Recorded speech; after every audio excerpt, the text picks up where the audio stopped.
Yo, what's up kalian baru review balik lagi sama Fernand. Nah, hari ini gue bakal bikin video yang udah lama gue tunda gara-gara skripsi. Gue bakal ngebahas lagi soal Limbus, lebih tepatnya Project Moon. Karena banyak banget yang mau gue jelasin. Apa yang mau jelasin? Gue bukan mau ngebahas story, lebih tepatnya gue mau ngebahas sedikit soal noun and verb. Basically, apa aja yang bakal sering lo denger di game-game mereka. Daripada gue basa-basi, nah, di universe Project Moon itu ada beberapa hal yang harus kita ketahui. Yang pertama itu adalah The City. Ini bakal sering banget lo denger. Basically, tempat main plotnya itu namanya The City. Itu ada dibagi jadi 25 district. Dari A sampai Z. Walaupun lo sebenarnya cuma kalau bisa kalau lihat map ya, gue kasih lihat. Itu cuma sampai A sampai sebelum Z, Y. Mana Z-nya? Z-nya ada, cuma nggak pernah dikasih lihat. Terus ada The Head. The Head itu basically kayak government ya, yang ngurusin rule the city. Itu sebenarnya bukan satu organisasi, sebenarnya 3 organisasi jadi satu. Yaitu ada Corporation A, B, dan C. Apa itu Corporation Regulation? Habis itu Wing sama Nest.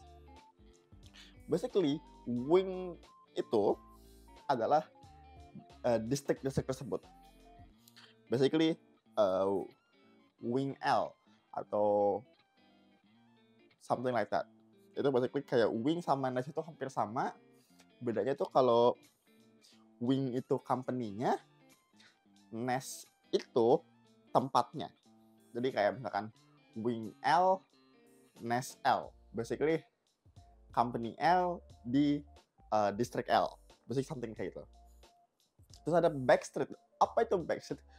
Bayangin aja, di setiap Nest itu pasti ada satu seksi yang nggak kelindungin sama company-company yang ada di situ. Misalkan contoh kita menurut dengan huruf L lagi ya. Di District L ada Wing L, ada Operation L. Mereka itu ngambil 60% dari wilayah tersebut. 40%-nya lagi yang nggak diambil itu bakal jadi Backstreet.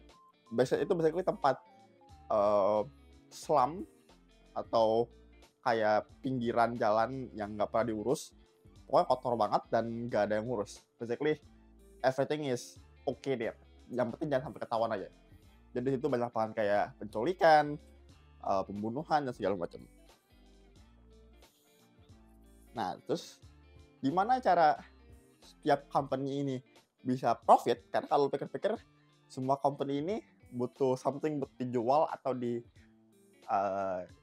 make buat mereka profit. Mereka punya namanya singularity. Apa itu singularity? Basically anggap aja dia kayak deus ex machinanya. Basically setiap company punya something yang cuma mereka doang yang punya. Kita ambil contoh dari W Corp.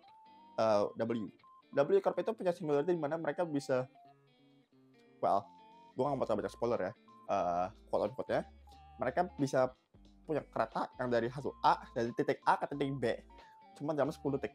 Itu singularity mereka. Terus kayak P Corp.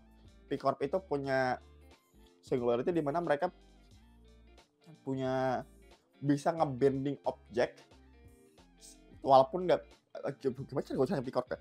P Corp punya fasilitas di mana mereka bisa bikin objek nggak pecah dalam kondisi apapun, cuma barangnya bakal nge-bend. Basically anggap kita punya kaca, lo bisa kaca itu nggak bakal pecah. Jadi kalau lo ini anggap kaca, kalau misalkan lo giniin, kacanya nggak pecah, malah bengkok. Habis itu ada White Nights and Dark Days. Ini lumayan penting. Basically apa? White Night and Dark Days ini basically sebuah eventnya kejadian dari Love Corp. Nggak bakal gue banyak bahas juga sampai kejadian. Pokoknya intinya gara-gara ini banyak banget hal-hal yang sering kejadian. Basically setelah White Night and Dark Days ini banyak banget hal-hal fenomena aneh yang kejadian di City. Basically White Night and Dark Days itu terjadi selama 1 minggu, basically 7 hari. Terus spesifikasinya 3 hari. Basically semua City itu penuh dengan cahaya. Terus 4 hari terakhirnya tuh kayak gelap. Makanya namanya White Night and Dark Days. Lanjut. Nah, Nah, terus juga ada beberapa hal yang harus lo ketahui juga. Contohnya, distortion, ego, and I guess Shin, Sin, and Mang. Ya, yeah, that's mouthful. Distortion itu dimana seseorang ada trauma di dalam diri mereka, terus mereka tuh nggak bisa kendaliin traumanya, dan itu akan build up sampai mereka dengar sebuah suara. Kalau misalkan mereka bilang iya ngikutin suara itu, maka nggak distort, mereka bakal jadi basically uncontrollable monster. Tapi kalau misalkan mereka nolak, mereka bakal dapetin namanya ego, basically armor pribadi mereka yang mereka bisa pakai kapanpun. Tapi masalahnya harus kena emotional damage dulu baru bisa aktif. Terus ada namanya Sin, Shin, Mang. Shin itu basically 7 deadly sins. Cuma di game ini agak sedikit beda, seinget gue soalnya ada yang diubah, cuma gue lupa yang mana diubah. Pokoknya ada 7. Ada Wrath, Sloth, Gluttony, Lust, Pride, Envy, satu lagi itu seinget gue Gloom. Ya nggak ada grid seinget gue, karena ya kotanya udah gede banget, jadi nggak mungkin ada grid. Nah, abis itu ada namanya Shin sama Mang. Bedanya apa? Basically, Shin itu inner power yang bisa lo unleash. Kalau Mang itu external power. Basically, Shin itu dipakai buat protection, Mang itu dipakai buat offensive. Cara lo nge-achieve-nya gimana? Something happen. Gue gak mau spoiler, soalnya buat dapetin 2 hal itu lu butuh spesifik banget. Kalau misalkan lu nanya bentuk aura, cara tahu mereka pakai Shin atau Mang gimana, Shin itu basically aura. Jadi kalau misalkan lu lagi main Limbos, terus lo lihat ada orang punya aura kayak let's say emas, itu namanya Shin. Apa itu? Terus kalau Mang bentuknya kayak gimana? Mang itu bentuknya bulat kayak ring di weapon mereka. Contoh, kalau misalkan kalian main prolog, seinget gua Panther sama Lion pas lagi nusuk Faust sama lagi nonjok siapa gitu, di tangan sama di spear-nya mereka ada kayak bulutan gitu. Nah itu namanya Mang. Jadi semakin banyak Mang yang bisa lo generate di senjata lo, makin powerful. Basically itu.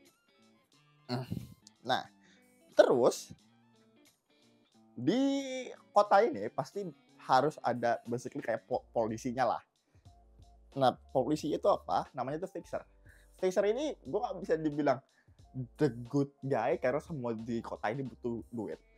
Basically, fixer ini adalah sebuah organisasi di mana lo bisa nyewa mereka buat do stuff.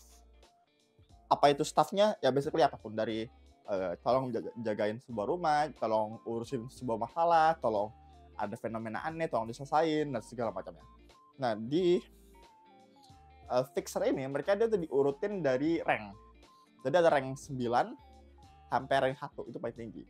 Dimana tuh rank 9 itu basically kayak orang baru join. Terus kalau misalkan lo udah naik kayak sampai rank 6 sampai rank 5, tuh basically lo udah mulai profesional lah. Terus rank 2 sampai rank 1 itu basically lo udah veteran. Cuma di atas rank 1 ada satu rank lagi, namanya color.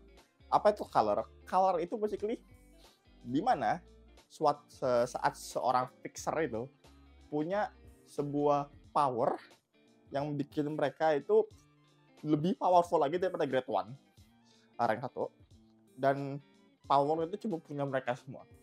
Kita ambil contoh seseorang yang belum pernah keluar di story, cuma di Limbos ya, tapi di Ruin ada pernah keluar. Iori, The Purple Tear. Power dia apa? Selain cuma kuat doang, anak ini bisa jump dimensi. Yes, basically lu kayak lu mau ke titik A ke titik B, buka portal jalan. Masalahnya, Iori seinget gua nggak bisa terlalu kontrol portal ya. Jadi kayak dia bisa basically lu bisa ke A ke B secara aman, Cuma portal B-nya itu suka random. Kayak kadang-kadang bukan di depan pintunya, kadang-kadang di samping, kadang-kadang di dalam. Jadi kayak dia bakal pindah ke tempat tujuan, cuma tujuannya itu sometimes suka random. Kalau gue nggak salah. Terus pokoknya itu contohnya. Terus kayak ada The Red Mist yang basically it just one man army in fucking steroid. Pokoknya kuat banget. Pokoknya tuh grade color fixer tuh kayak gitu, kayak manusia yang udah grade 1, terus mereka punya supernatural power yang bikin mereka lebih OP lagi. Nah terus ada namanya association. Apa itu association? Association basically di mana saat fixer-fixer dari semua tempat itu bergabung dalam satu asosiasi. Ada 12 asosiasi, dan setiap asosiasi ini punya job yang beda-beda lah istilahnya. Kita mulai dari paling atas sampai paling bawah. Itu kita punya Hana Association, basically association nomor 1. Basically mereka ini yang ngurus semua association sama semua fixer. Basically mereka kayak kepala dari semua fixer. Basically mereka yang ngurus ranking, mereka yang ngurus strat level, mereka yang ngurus office segala macam. Pokoknya itu urusan mereka. Tapi mereka juga sering berantem juga. Terus kita punya Zwei nomor 2. Mereka itu spesialis di civil protection. Basically kayak jagain civilian sama peacekeeping. Basically jaga kedamaian. Basically Zwei ini polisinya. Terus kita punya Trash ini nomor 3. Gitu yang jagain workshop. Workshop itu apa? Workshop itu basically kayak perusahaan kecil yang sering bikin senjata atau augmentasi buat fixer/syndicate. Nah terus Trash ini yang ngejagain mereka dan yang memantau hasil ciptaan workshop itu. Jadi dicek ini standarnya bagus atau enggak. Terus kita punya She Association, ya, Association nomor 4. Mereka itu spesialis in assassination.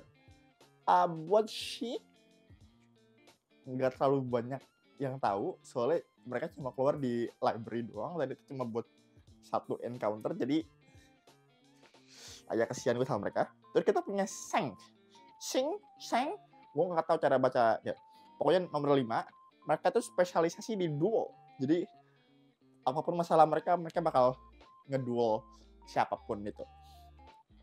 Terus juga mereka sering banget ngurusin masalah kayak apa ya? Kayak joint conference, kayak mereka punya rapat nih sama association lain. Itu biasanya Sheng yang ngurus. Mereka yang nyari tempat, mereka yang ngumpulin semuanya, dan mereka yang ngurus acaranya. Terus kita punya Liu Association, association nomor 6. Tugas mereka ngapain? All out war. Yes, Liu itu basically kalau lo butuh pasukan perang, ya lo ke Liu aja. Itu basically mereka bisa perang. Terus kita punya Seven Association, dari namanya nomor 7. Ini mereka itu spesialisasi di information gathering sama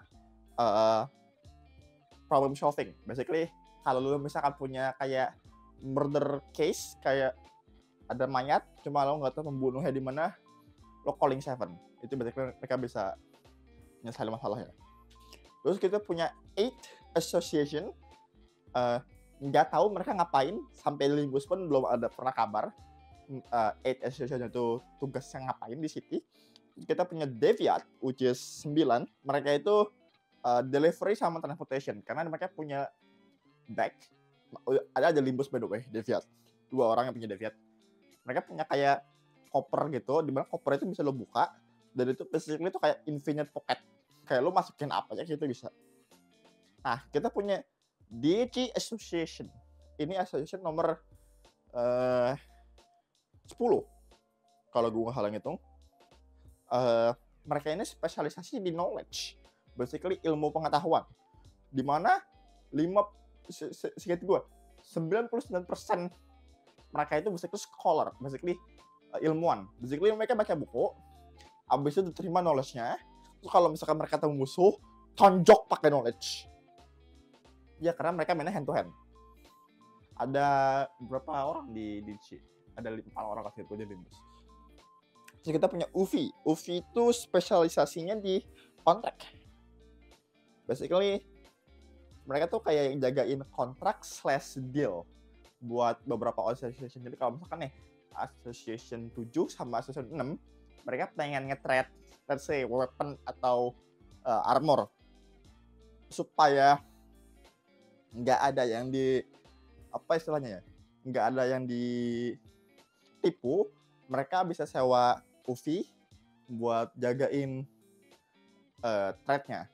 Sebenarnya ada satu lagi, association nomor 12, cuma I don't know, belum pernah dijelasin, jadi sama kayak 8 MIA. Terus kita punya namanya syndicate. Apa itu syndicate? Anggap aja fixer versi jahatnya. Walaupun sebenarnya nggak jahat juga, cuma misalnya mereka yang lebih violence lah. Ada 5 dan mereka itu ngikutin jari. Jadi ada thumb, index, middle, ring, pinky. Basically ya mereka kayak fixer, cuma versi lebih violentnya mereka. Thumb itu sistemnya mereka itu cara kerjanya lebih kayak anggap mafia, kayak mereka tuh kayak pengen penting banget sama namanya tuh hierarki. Jadi kalau misalkan gue sebagai anggaplah gue kayak office orang paling bawah di anggota ini, terus ada kayak angkatan gue lewat, kalau misalkan gue nggak nunduk dan gue diem, itu gue aman. Tapi kalau misalkan gue ngomong tanpa dia suruh gue ngomong, gue bisa mati. Pokoknya itu mereka punya code di mana yang lebih tinggi derajatnya itu punya kuasa. Jadi kalau misalkan angkatan lu ketemu angkatan dia, itu angkatan lu bakal diem, gak bakal ngomong. Kecuali angkatannya nyuruh ngomong. Jadi mereka bener-bener kayak fokus ke hierarki. Terus kita punya index. Index itu kayak religious group. Mereka tuh ngikutin namanya priest. Oh god, kenapa gue gak usah nyebut namanya? Prescript. Basically kayak sebuah kertas. Jadi dalam itu ada tulisan dimana misalkan lu disuruh jam 5 sore lu ke lapangan terus jungkir balik. Basically lu suruh kayak gitu setiap hari. Basically lu bisa diproteksi mereka, cuma lo harus ngikutin prescript itu. Kalau misalkan lo nggak ikutin, lo bakal dihunting. Kenapa gue bilang kayak religius agama gitu? Karena basically mereka tuh nyembah prescriptnya yang selembar kertas itu. Basically lembaran kertas itu tuh kayak basically kayak the Bible, something like that. Terus kita punya the middle. The middle itu basically the middle. Anggap aja kayak satu big family. Jadi ada kayak little brother, middle brother, big brother, great brother. Dan setiap brother ini basically punya ya kayak hierarki gitu lah. Basically little itu paling kecil, middle itu sedang, kita punya great, punya big, terus paling tinggi. Abis itu kita punya great. Basically itu kayak the big guy. Terus kita punya ring. Ring itu agak ribet menjelaskannya. Mereka tuh basically syndicate yang fokus sama arts. Maksudnya arts itu apa? Seni. Jadi kayak mereka tuh nyari banget tuh namanya seni. Entah itu dari I don't know, let's say gambar, sculpting, I don't know, bunuh orang buat ngambil darahnya buat jadi paint, atau mutilasi orang supaya jadi arts. Ya, that's the ring. Terus kita punya pinky. Oke, buat pinky agak ribet. Karena sejauh ini kita nggak tahu pinky itu ngapain. Cuma pas gue lagi record ini kita udah selesai Kento 8, Kento 8. Dimana kita udah jelasin soal pinky sedikit. Basically anggota pinky itu berkumpul, mereka tentuin ranknya mereka apa, mereka tahu nama ranknya apa, abis itu udah mereka bubar. Sudah bubar bukannya mereka gak jadi Pinky lagi ya, maksudnya mereka mencar. Jadi basically Pinky itu sebuah organisasi di mana setiap anggotanya nggak tahu siapa-siapa. Jadi lu bisa someday lu bisa ngeliat 2 orang dari Pinky berantem, tapi mereka berdua nggak tahu kalau mereka dari Pinky. Jadi basically mereka ini organisasi yang punya rank sendiri, dan mereka anggotanya itu kayak nyebar dan nggak pernah tahu siapa itu siapa. Nah, itu aja yang perlu lo ketahui dari verb and noun yang ada di Linkbus Company / Project Moon Universe. Sebenarnya masih banyak lagi yang belum gue bahas, kayak Kevlin, Abnormality, dan I guess Mephistopheles and some other thing, but itu lebih niche. Basically itu aja dari gua, dan jangan lupa like, comment, dan subscribe, dan jangan lupa cek Discord kita yang udah ada di deskripsi sama di homepage YouTube-nya. Dan itu dari gua Fadlan, sampai jumpa di video berikutnya. Bye bye.